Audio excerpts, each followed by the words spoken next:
Saya dan suami saya pendengar radio Karisma FM Pontianak, Kalimantan Barat, atau mengenal MTA lewat HP. Saya pernah meneteskan air mata waktu bekerja di Pontianak pada waktu Al-Ustadz dicaci maki lewat ceramah-ceramah kiai yang tidak senang pada MTA. Kiai siapa itu? Kiai Marzuki. Gak apa-apa itu, kalau nggak senang nggak nyebut saya, berarti itu senang dengan saya. Ya, memperhatikan omongan saya, pidato saya. Hanya sayangnya telinganya kurang sempurna. Ya, jadi mungkin pendengarannya ya kurang sehat. Apa yang saya katakan sampai di telinganya lain. Tapi itu maunya kan ingat saya, mempopulerkan nama saya di seluruh jagat Indonesia, seluruh jagat Nusantara ini. Gak apa-apa. Terus? Atau fitnah-fitnah yang disebarkan. Al-Ustadz, kabulkanlah nazar saya. Saya memohon sama Allah, semoga Allah memberikan hidayah. Saya dan suami saya bisa pulang kampung dengan selamat. Alhamdulillah dikabulkan doa saya. Dan nazar saya kepengen banget datang ke MTA bertatap muka langsung dengan Al-Ustadz Ahmad Sukino. Pada tanggal 17 Juli 2016, saya dan suami saya mengikuti kajian langsung MTA di pusat, tapi saya belum menyampaikan nazar saya untuk kedatangan kedua kali ini. Saya menyampaikan nazar saya, Ustadz, mohon doanya semoga keluarga saya bisa mengikuti kajian-kajian MTA dan istiqomah. Ada yang perlu saya tanyakan. Saya mengajak bapak saya untuk sholat. Umurnya hampir 90 tahun. Waktu mudanya bapak pernah sholat. Setelah berumah tangga tidak pernah sholat. Soalnya ilmu kejawennya kuat banget. Tapi caranya saya menuntun sholat, setelah doa-doa, sholat sudah ingat, sholatnya bersama-sama dengan saya biar hafal gerakan sholatnya, karena lupa dan sudah agak linglung. Saya anak perempuan. Yang saya tanyakan, Ustadz, sholat saya sah atau tidak? Karena bapak sholatnya mengikuti saya dan sejajar dengan saya sambil mengikuti gerakan-gerakan sholat. Apakah sholat bapak saya sah atau tidak? Karena membaca doa-doa sholatnya banyak yang tidak fasih. Bapak sudah tidak punya gigi, tapi alhamdulillah setiap waktu sholat kelihatan semangat banget. Sekarang sudah 3 bulan melaksanakan sholat sendiri. Sekarang nadarnya apa nadarnya tadi? Apa nadarnya ibu ini tadi? Pengen berangkat yang kedua kalinya ke Ahad pagi. Sekarang sudah keturutan. Baru yang pertama tadi keturutan, kemudian pengen nazar yang kedua, ini berangkat yang kedua. Ini yang kedua. Berarti sudah keturutan. Jadi sudah ini. Nah iya. Aja mau kedua, yang ketiga, keempat, kelima gitu loh. Ya, syukurlah, mudah-mudahan angkat pertama, kedua, ketiga, pertama neteskan air mata.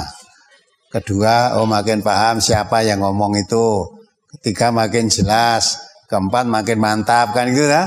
Terus bahwa yang diomongkan Kiai Marzuki itu ternyata tidak benar kan itu kan. Ya memang tidak benar. Ngomongnya itu pernah ketemu saya dialog, terus saya diberi kitab, saya lari kok. Padahal sampai hari ini manusianya itu ketemu saya belum pernah. Sampai hari ini. Ya, omongan yang kedua diterangkan situ kan. Halal anjing di Sukoharjo itu banyak wanita-wanita berjilbab yang jual kerengsengan anjing. Padahal sampai hari ini suruh cari, kon ngubeng sak Sukoharjo kono eneng, ndak ada. Orang jual sate anjing ada memang. Tetapi yang jual bukan orang Kudungan. Jelas bukan orang Islam itu. Bukan orang Islam. Nah, itu kebohongannya ketok. Yang kedua saya katanya mengatakan zina lebih baik daripada tahlilan, zina lebih baik daripada istighosahan, ya. Nah itu yang ngaji DMT tidak pernah dengar kata-kata seperti itu, lah sing ngrungokke saka Malang kono malah ngerti. Itu orang bohong. Banyak orang yang cerita bohong dikemas sedemikian rupa karena dia sudah disebut kiai, apalagi dosen. Nah, omongannya seolah-olah benar, ya. Maka di dalam Al-Quran menjelaskan apa itu kamu kiai, apa dosen, apa ustadz. Allah mengatakan in ja'akum fasikum binaba'in apa? Fatabayanu antusibu qauman bijahalatin fatusbihu ala ma fa'altum nadimin. Kan? Orang yang beriman disuruh oleh Allah, kalau kamu mendengar berita orang fasik membawa berita, diuji dulu. Tabayun. Tabayun itu hanya menelusur, menyatakan berita itu benar apa tidak. Gitu lah. Jangan sampai kamu mendengar berita, kalau kamu orang iman ya, dengar berita tentang kejelekan seseorang, langsung kamu telan saja, mengambil keputusan. Wah, kalau begitu begini, ambil keputusan. Kamu nanti akan menjadi orang yang menyesal di kemudian hari. Ya. Nah, mungkin orang mengatakan, iya itu kalau yang bawa berita orang fasik, wong ini kiai kok. Kan meyakinkan. Ya. Nah, untuk mengetahui si pemberita itu fasik apa tidak, maka kamu suruh tabayun. Ya. Kalau beritanya itu bohong, berarti itu kiai fasik, dosen fasik, ustadz fasik, gitu lah. Kalau beritanya itu benar, itu pun tidak boleh disebarluaskan. Kalau kamu orang muslim, Nabi kita mengatakan man satara musliman satarallahu fid dunya wal akhirah. Siapa mau menutup aibnya sesama muslim, Allah menutup aibnya di dunia dan di akhirat. Nah, kalau kamu orang muslim tahu kejelekan saudaramu sesama muslim, kewajibanmu tidak menyebarluaskan, tapi menutup. Di samping menutup, kamu berkewajiban, kalau kamu tahu salahnya, berkewajiban apa? Meluruskan. Tawasau bil haq, tawasau bis sabr. Kebiasaan. Nah, ini kebiasaan yang dikatakan oleh Nabi, yang dikatakan oleh Allah itu sudah hilang dari kalangan umat Islam. Aku mendengar berita itu langsung, apalagi didasari karena kedengkian. Karena tidak suka, langsung kok ada berita jelek, sebarluaskan. Kamu menyebarluaskan berita jelek, bohong, kamu tidak tahu itu. Watahsabunahu hayyinan. Kamu mengira perbuatan penyebaran berita bohong yang kamu sebetulnya tidak tahu itu, kamu anggap sesuatu hal yang ringan, hayyinan. Wa huwa indallahi azim. Padahal itu di sisi Allah perkara yang besar. Siapa paling banyak menyebarkan berita bohong itu, paling banyak menanggung dosanya.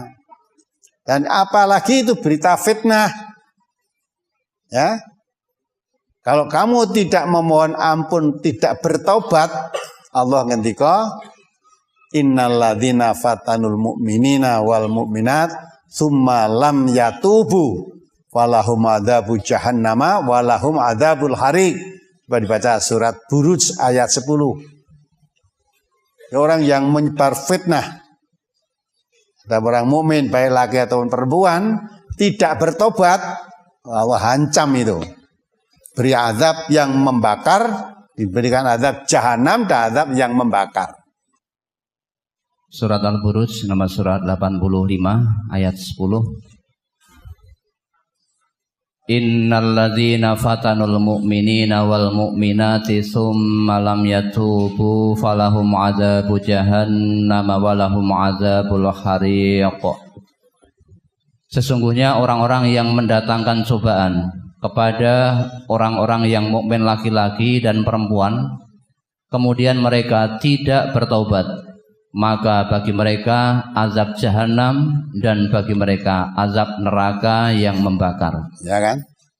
Jadi siapa yang menyebarkan fitnah, ya, terhadap orang mukmin laki ataupun perempuan, kemudian mereka tidak bertaubat, maka Allah akan mengancam orang itu diazab di jahanam dan azab yang membakar. Padahal kamu mengatakan itu, kamu kira itu sesuatu yang ringan saja. Wa tahsabunahu hayyinan wa huwa indallahi azim. Ingat kembali ayat surat An-Nur ayat 15 itu. Surat An-Nur nomor surat 24 ayat 15. Iz talaqawnahu bi alsinatikum wa taquluna bi afwahikum ma laysa lakum bihi ilmun wa tahsabunahu hayyinan wa huwa indallahi azim. Ingatlah di waktu kamu menerima berita bohong itu dari mulut ke mulut, dan kamu katakan dengan mulutmu apa yang tidak kamu ketahui sedikitpun juga, dan kamu menganggapnya suatu yang ringan saja, padahal dia pada sisi Allah adalah besar. Ya dah. Italaqawnahu bi alsinatikum wa taquluna bi afwahikum ma laysa lakum bi ilm. Ya. Jadi ingatlah ketika kamu mendengar berita bohong, sumbernya hanya dari mulut ke mulut ke mulut sampai ke mulutmu. Mulutmu ikut juga memberitakan. Ya. Jadi kan sumbernya itu hanya katanya itu kan. Maka sumbernya hanya katanya, ya. Kamu tidak mengetahui secara pasti, tapi ikut memberitakan. Kamu kira memberitakan berita bohong itu wa tahsabunahu hayyinan. Kamu mengira itu sesuatu yang ringan, adalah rapopo, gitulah, enteng. Padahal wa huwa indallahi azim. Di sisi Allah itu perkara yang besar, akan diancam, disiksa di jahanam dan membakar. Itu kebohongannya sudah banyak. Dia mengatakan di dalam bisa pengajiannya juga itu kan, wah saya itu gedenge karo NU tenanan. Padahal sebetulnya yang gedeng itu siapa? Iya, kalau saya gedeng dengan NU saya tidak undang Kiai Agus Soleh. Sholat Idul Adha yang lalu, Kiai siapa itu? Siapa? Bukan yang itu, yang dulu, yang Kiai NU saya undang sini itu loh, sekretaris. Lupa saya, ya? Bukan. Sholat Idul Adha itu loh. Orang yang kelingan itu. Idul Adha, Kiai siapa itu yang sekretaris dakwah NU itu.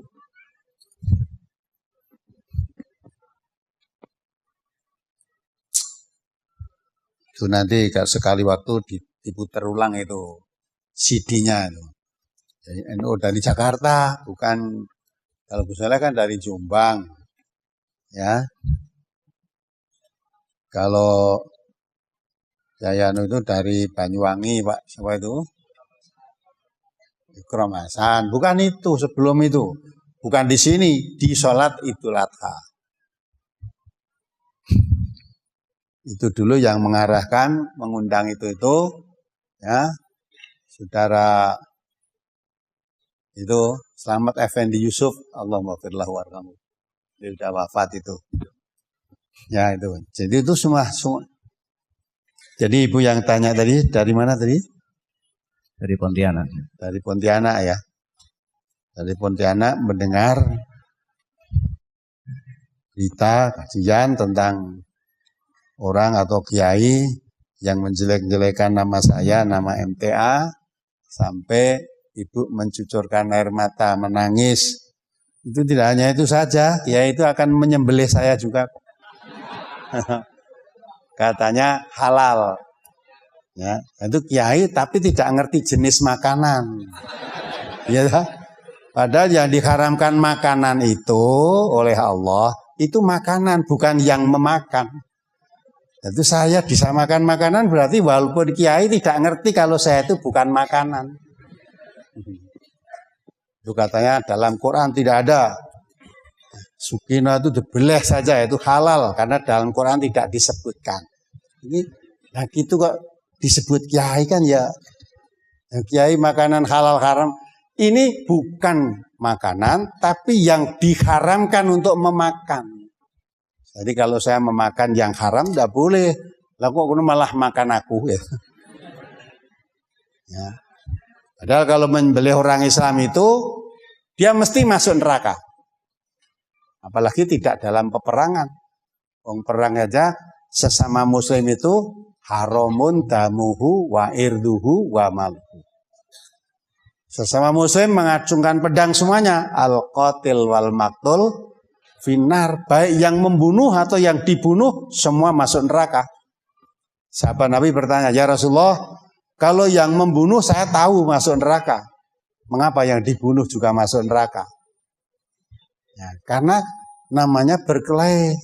Yang dibunuh itu pun sebetulnya juga punya maksud untuk membunuh. Jadi karena maksudnya sama, maka Nabi katakan yang membunuh atau yang dibunuh semua masuk neraka.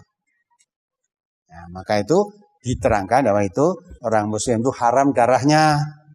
Sama muslim kok berkelahi itu haram. Maka tidak ada orang muslim membunuh orang muslim kok.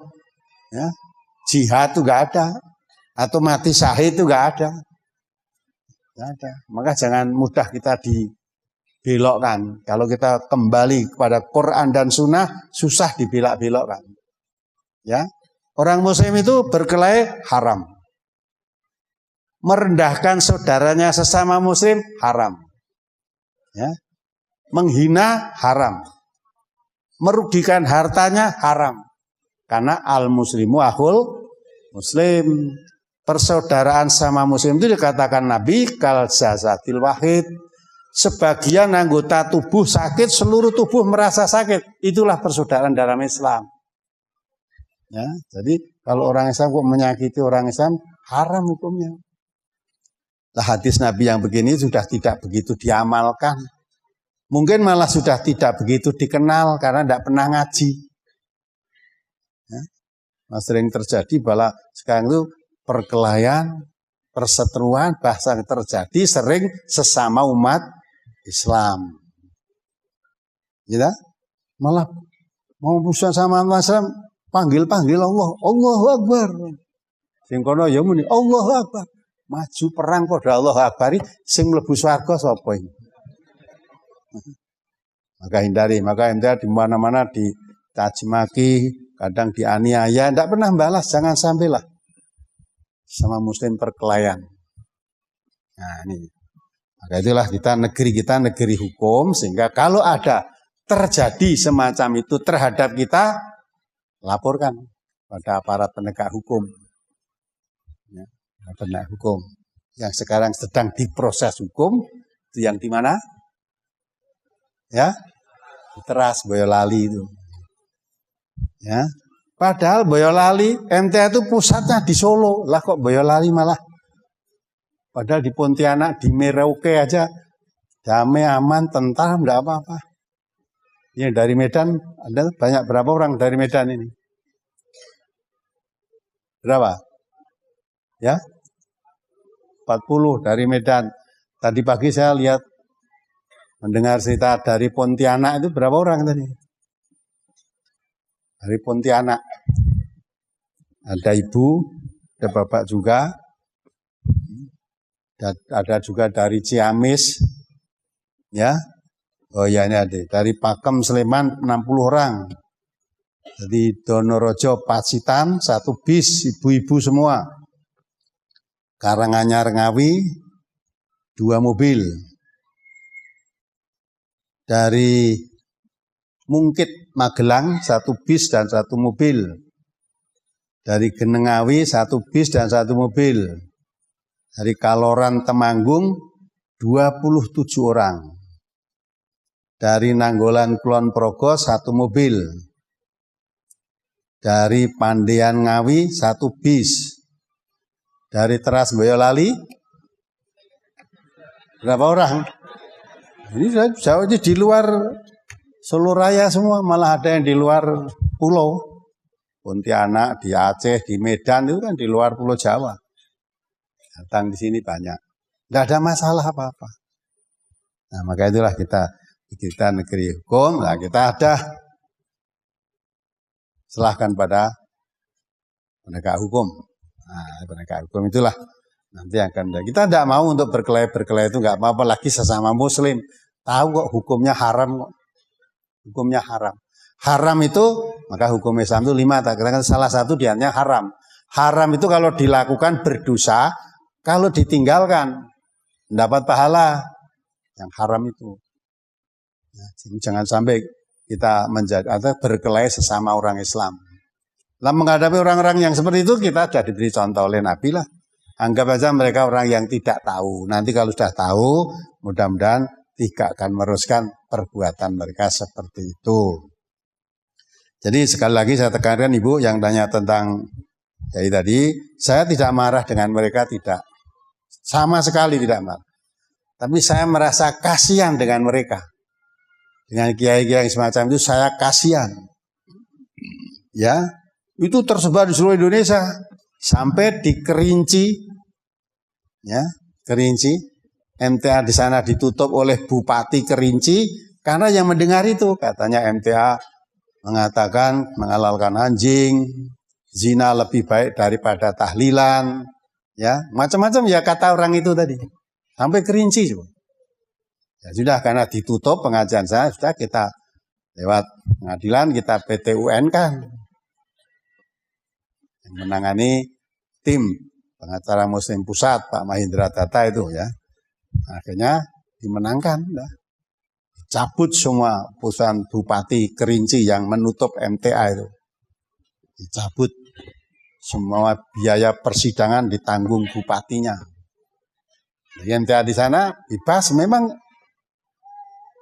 MTA itu boleh hidup di seluruh wilayah Indonesia ini tanpa kecuali.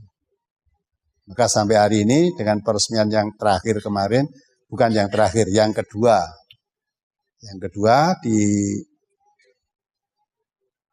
Senayan di Gelora Bung Karno itu, MTA sekarang menjadi 539 perwakilan dan cabang.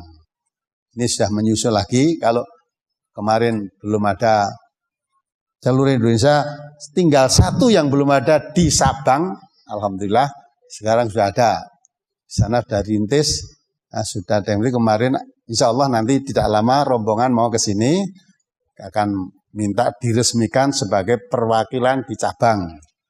Dan yang menggarap dari saudara kita yang dari PD Aceh. Ya udah, diresmikan datang ke sini dulu. Dilihat dari dekat MTA itu apa. Nanti kalau tahu diresmikan, ya nanti kamu menyesal, ternyata MTA itu aliran sesat kan gitu kan. Kan kata orang banyak MTA itu aliran sesat. Masa kamu mau diresmikan sebagai aliran sesat? Kalau aliran sesat berarti Presiden Republik Indonesia merestui aliran sesat. Karena yang meresmikan Presiden. Ya, Presiden SBY itu kan yang meresmikan gedung ini. Pelantikan yang kemarin yang meresmikan Wakil Presiden. Wakil Presiden Silatnas ke-1 tahun 2013. Kemudian Silatnas yang kedua, Wakil Presiden dan Gubernur DKI waktu itu. Gubernur DKI yang sekarang jadi Presiden ini merestui kehadiran itu. Ya, maka kita tidak usah. Biar mereka mau berkata apa, jangan terpancing, kita tetap lurus, tawakal ala Allah. Segala sesuatu kalau mau itu melakukan melanggaran hukum, biar aparat penegak hukum yang menangani, tidak usah kita menangani, serahkan saja pada beliau-beliau itu. Salah satu ini diantaranya yang hadir di sini juga para penegak hukum, dari Bapak kejaksaan dan juga pengawas, ya, Pak Profesor Widya Pranata ini, ya, pengawas yang di Jaksa Agung Muda. Jadi sekarang pidana khusus, sekarang Jaksa Agung Muda pengawas. Nah, oh ya betul, dulu yang khutbah Idul Adha di sini yang dulu, Idul Adha yang dulu yaitu dari Lembaga Dakwah PPLDNU, yaitu Dr. Anes Nurul Yakin Ishak MA. Ya, khotib Idul Adha tahun 2013. Nah, kalau kita benci pada NU kan tidak kita undang dari khotib di sini. Ya Gus Solahuddin kita undang ke sini. Ya, yang dari Banyuwangi itu Kiai siapa itu? Oh, Ikram Hasan kita isi di acara ini. Siapa aja boleh kok ngisi di. Jangankan Muslim. Non Muslim saja kita undang ke sini. Siapa? Dr. Robert Harjuno. Beliau orang Buddha. Ini di Surabaya. Pernah ngisi 2 kali di sini. Kita ambil ilmunya kok. Kita ambil ilmunya. Rangkan dia ahli tentang penyakit diabetes dan juga ahli tentang pembuluh darah. Nanti beliau akan datang lagi ke sini. Seumur hidup dia belum pernah melihat pengajian seperti ini. Pernah diundang memberikan ceramah di tempat 500 orang aja dia nggak bisa bicara. Suaranya ramai terus. Ini 8.000 orang. Selama pembicara ngomong semuanya diam. Nah, diam. Nah itu dia orang non muslim pun suka dengan kita. Nah, orang muslim yang tidak suka karena tidak paham saja. Tapi tetap kita ya balas kebaikan. Walaupun mereka berbuat tidak baik, itu perintah Allah. Idfa bilati hiya ahsan. Adalah dengan kebaikan sekalipun kamu diperbuat tidak baik.